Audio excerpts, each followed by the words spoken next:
8h30 sur RMC et BFM TV. Bonjour Jean-Luc Mélenchon. Bonjour. Ultime interview avant ce second tour des élections législatives et vous aviez un slogan, Jean-Luc Mélenchon, Premier ministre. Je peux donc dire ce matin que vous êtes le candidat NUPES au poste de Premier ministre. Il y a un duel qui s'est installé véritablement entre Emmanuel Macron et vous, un duel que vous avez installé d'ailleurs.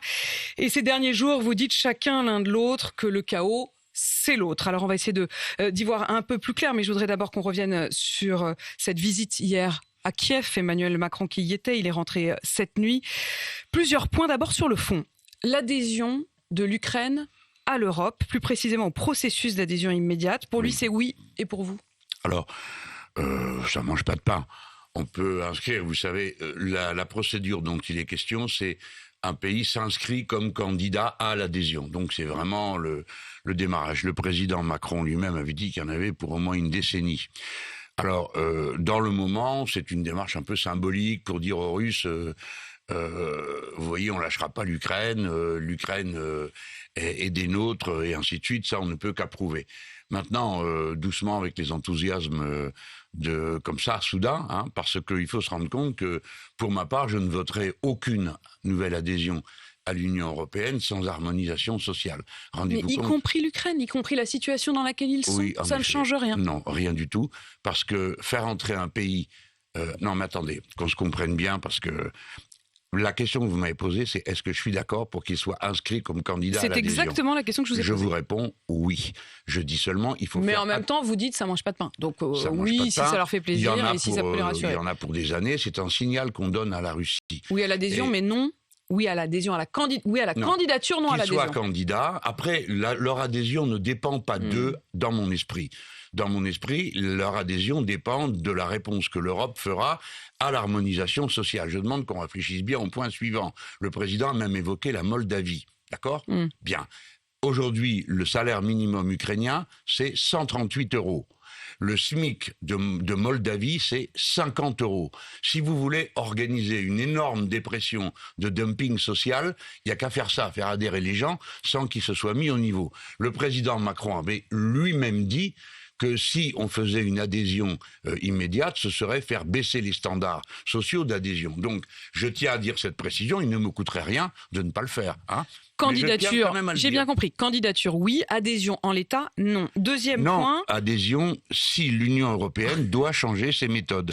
Et notamment Je crois qu'on dit la même chose. Ben oui, mais si l'Ukraine doit adhérer à l'Union européenne, il faut d'abord qu'on remonte ses standards sociaux. Et une fois que les standards, ce sera une adhésion à ces standards. C'est du travail détaché. Vous ferez venir des Ukrainiens en France qui travailleront pour 138 €. Alors, il faut quand même y aller doucement, non ? Vous aviez dit d'ailleurs à un moment que les travailleurs détachés venaient manger le pain des travailleurs français. Vous aviez un peu regretté quand même cette phrase. Non, pas du tout. Ça s'est passé il y a environ 10 ans.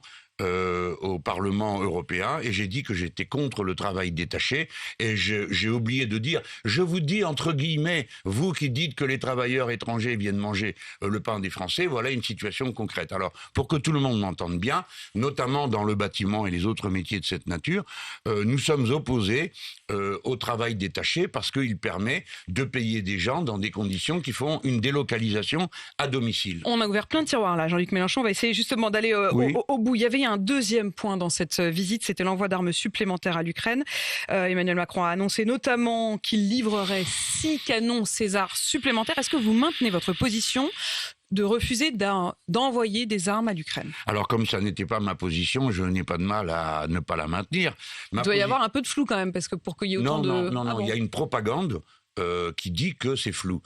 C'est comme sur plein de sujets, on fabrique une caricature et ensuite je suis censé répondre. Ce matin, il n'y aura pas de caricature, vous pouvez répondre précisément. Donc vous n'êtes pas obligé de poser des questions qui ne le sont pas ou qui sont fausses. Nous sommes d'accord tous les deux ? Vous étiez pour l'envoi des 6 canons César ? J'ai dit depuis le début, et y compris quand les premiers canons César sont arrivés, que je ne m'exprimerai pas sur l'armement aussi longtemps que j'aurai dans la situation d'être candidat Premier ministre d'un président qui, lui, ne sera pas de mon bord. Nous nous mettrons d'accord, lui et moi, si je suis Premier ministre, pour parler d'une seule voix.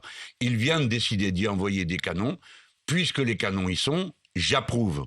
Je ne prendrai pas le risque de laisser entendre aux Russes que nous sommes divisés entre Français sur ce qu'il y a lieu de faire. Voilà, je pense que je ne peux pas faire plus clair, mais je demande que l'on cesse de m'interroger sur des positions qui ne sont pas les miennes. Depuis le début, je dis attention à ce que nous faisons pour ne pas être considérés comme des belligérants, ce qui était exactement la même position que la plupart des responsables politiques de ce pays. Je n'ai donc jamais fermé la porte au fait que l'on donne des armes aux Ukrainiens. Mais vous insistez aussi sur le fait, et si je l'entends bien, que dans l'idée d'une cohabitation, puisque c'est évidemment ce qui arriverait si vous arrivez à avoir la majorité et donc à entrer à Matignon, ces aspects-là, c'est-à-dire les aspects de diplomatie, de politique étrangère, vous considérez que ce sera du ressort du président et vous respecterez cette séparation des tâches ? Non. Car la Constitution ne prévoit pas de séparation des tâches. La Constitution donne le pouvoir au Premier ministre sur les questions de défense et sur les questions de politique étrangère. La Constitution donne le chef des armées et le président de la République, et c'est lui qui négocie et signe les traités. Autrement dit, la Constitution donne aux deux des raisons parallèles de s'exprimer sur ces sujets. Ce que j'ai dit, c'est qu'en toute hypothèse, nous parlerions d'une seule voix. Par conséquent, je pense que sur chaque sujet, il faudra trouver, par la discussion, soit un compromis, soit il peut aussi arriver, madame, que nous soyons d'accord tous les deux. Parce que quand il s'agit de l'intérêt de la France, il arrive que souvent les clivages par rapport aux questions étrangères sont moins violents qu'ils n'y paraissent en politique intérieure. Mais il ne faut pas cacher qu'il y a une différence entre lui et moi. Lui est absolument partisan de l'OTAN, pas moi. Eh bien, figurez-vous que si je suis le Premier ministre, ce ne sera pas le premier sujet que je mettrai sur la table. Parce que je n'ai pas intérêt moi-même. Là-dessus, vous mettrez un peu votre mouchoir en vous disant on attend. Je tiendrai compte de la situation. Les Français ont élu un président de la République. Bon, il est élu légitime. Et s'ils élisent par une majorité un Premier ministre, il est légitime aussi. Donc c'est notre rôle, à lui et à moi, de faire preuve de bon sens et de raison, et d'éviter que, devant l'étranger, nous apparaissions comme une cohorte confuse. Le timing, le choix de ce déplacement à Kiev, au cœur de la campagne des législatives, vous avez l'air de considérer qu'il y a quand même un argument politique derrière, un sous-entendu politique, un hasard du calendrier auquel vous ne faites pas trop confiance. Non, je ne crois pas du tout qu'il s'agisse d'un hasard de calendrier. Je pense que certains ont dit qu'il s'enfuit. Non, c'est pas vrai non plus. Je pense juste qu'ils considéraient que l'élection législative était une formalité administrative, et d'ailleurs, j'en ai de nombreux échos. Ils pensaient que c'était réglé une fois qu'il aurait gagné, qu'il aurait eu son duel habituel avec Madame Le Pen, qui, comme d'habitude, l'aurait perdu. Ce serait une formalité. Et donc, il y a plusieurs mois qu'ils ont prévu ce voyage. Alors, comme un voyage comme celui-là ne s'annule pas, même s'il avait voulu rester, il ne pouvait plus. Donc, il est parti. Et puis, en partant, il a fait une déclaration sur un tarmac, puis sur un deuxième, et nous avons eu un échange à distance. Moi, je lui ai dit, quand il était sur le tarmac en France, c'est bien normal, il est le président, je suis dans l'opposition, c'est normal que je m'exprime et que je le pique. Quand c'était à l'étranger, j'ai trouvé ça un peu inélégant, mais passons, c'est déjà Il est revenu. Il est revenu, et là, est-ce que vous le piquez à nouveau, ou est-ce que vous considérez malgré tout que, globalement, cet épisode, il est terminé et que vous le respectez ? Non, mon souci est que les Russes et M. Poutine n'aillent pas croire qu'entre Français, il y a une faille. Non, tous les Français, tous les dirigeants politiques français, absolument tous, sans exception, sont contre l'invasion de l'Ukraine et exigent du gouvernement de M. Poutine qu'il retire ses troupes et qu'il cesse ce qu'on a le droit maintenant de qualifier de crime de guerre, qui est le bombardement de populations civiles qui ne présentent aucun danger militaire sur le terrain et qui sont absolument sans défense.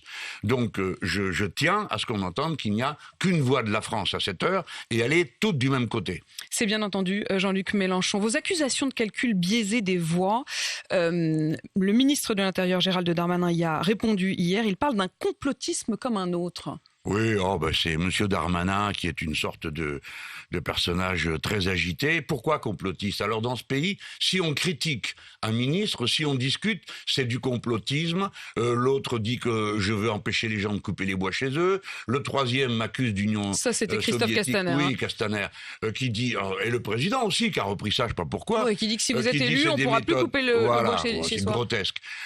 Toute une série de journalistes, d'ailleurs, l'ont dit que ça dépassait les bornes, qu'on ne pouvait plus discuter. Si on en était là.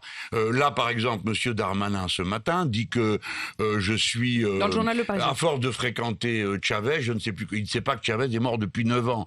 Donc, il faut arrêter tout ça. Il parle de vous comme d'un funeste agitateur. Oui, pourquoi pas, il a le droit. Je pourrais, moi aussi, j'ai des adjectifs fleuris, j'en ai plein la bouche. Mais regardons bien ce que nous voulions dire. M. Darmanin a d'abord essayé de nous empêcher de nous appeler NUPS et d'être compté comme NUPS. Ensuite, lorsqu'il y a eu les décomptes dimanche soir, comme il lui fallait absolument afficher au minimum l'égalité entre La République En Marche et nous, ils ont commencé à retirer des gens des totaux. Oui ou non, Monsieur Jean-Hugues Ratenon, député France Insoumise, Madame Annick Lebon, députée de GDR, de La Réunion, ont-ils siégé pendant 5 ans sur les bancs de la NUPS ? Ils ont été en effet décomptés, ce qui fait que votre total de voix, du coup, passe légèrement derrière le total des voix macronistes. Mais cela dit, je voudrais rebondir quand même sur un mot que vous dites. Sans qu'il y ait de raison. Que si avec moi, on pourrait dire, mais vous avez un journal qui n'est pas spécialement des amis de la NUPS, qui est le journal Le Monde, qui fait le même compte qui a fait le même compte que vous et qui n'a pas repris les comptes du ministère de l'Intérieur. Alors j'ai donc raison de mettre en cause la manière dont le décompte a été fait. Mais ce n'est pas une question centrale. Je sais pourquoi il le fait. Depuis le début, il veut laisser entendre qu'il n'est pas possible que nous gagnions l'élection législative.